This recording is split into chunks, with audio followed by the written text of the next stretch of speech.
My formal schooling didn't exactly start until I was 13. I was homeschooled, as you say these days, until my parents enrolled me in college at St. Salvator's College in 1563. After my 2 years there, I never earned a degree, but I sure learned a lot of theology. In the 16th century, the Catholic Church was becoming a powerful force in the government of Scotland. At this time, John was studying theology at St. Salvator's College in St. Andrews and St. Andrews University. He came to the realization that the church I then became a needed Protestant to be during the reformed. Reformation period. I preached and shared my biblical views on our Catholic government.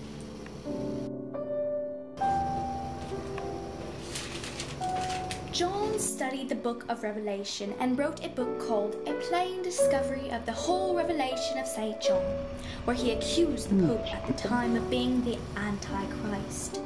Also in his book, he predicted that the end of the world would happen in the year of 1688. Justice be done against the enemies of God's church, and advised the king to reform the universal enormities of his country, and first to begin at his own house, family, and court.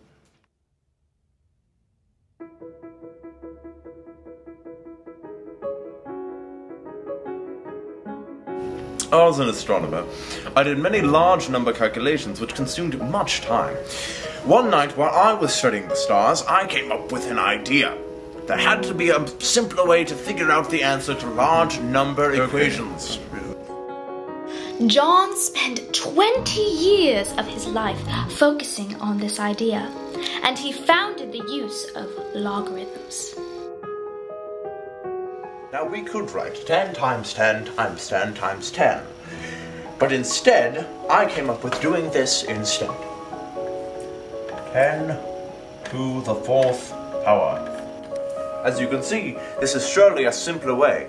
In your Algebra 2 books, turn to page 20 and look at number 84. Now I am going to show you how this is done. So what we do is you write -4 and -4 and -4 and another -4. Now wait for it. -4 and one more. Let's not do it there, let's do it here. -4.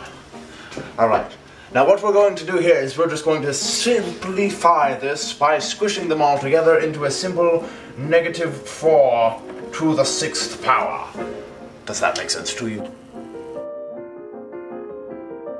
In 1614, John introduced his new idea to the world in a book titled A Description of the Wonderful Canon of Logarithms. John was also responsible for introducing the idea of the decimal point to separate whole numbers from fractions of a number. Imagine life without the incredibly brilliant idea of the decimal point. I'm going to show you another of my amazing ideas, the decimal point. Turn to page 20 in your textbooks and I'll give you an example. Number 125. Do you see the decimals? Without these, this equation would look like this.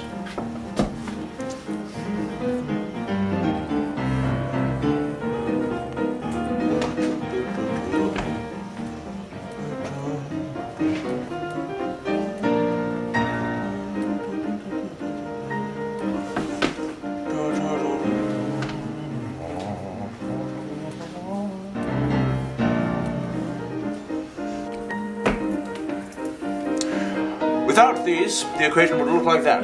Now, I know what you're thinking. John Napier is a math hero.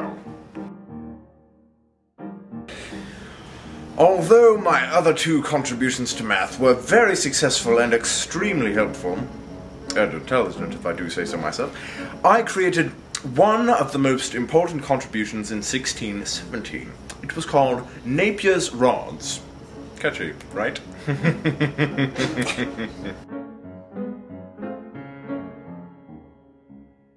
John invented the Napier's rods to assist in multiplication. These rods were multiplication tables This written on 18th century sticks replica of has a wood. multiplier rod. starting at 0 and ending at the number 9. This also helped in the use of square roots. Jean-Pierre died April 4th, 1617, at the age of 67 in Edinburgh, Scotland. Because of his great and many achievements, our math world has been changed dramatically. I am John Napier, and I'm a math hero.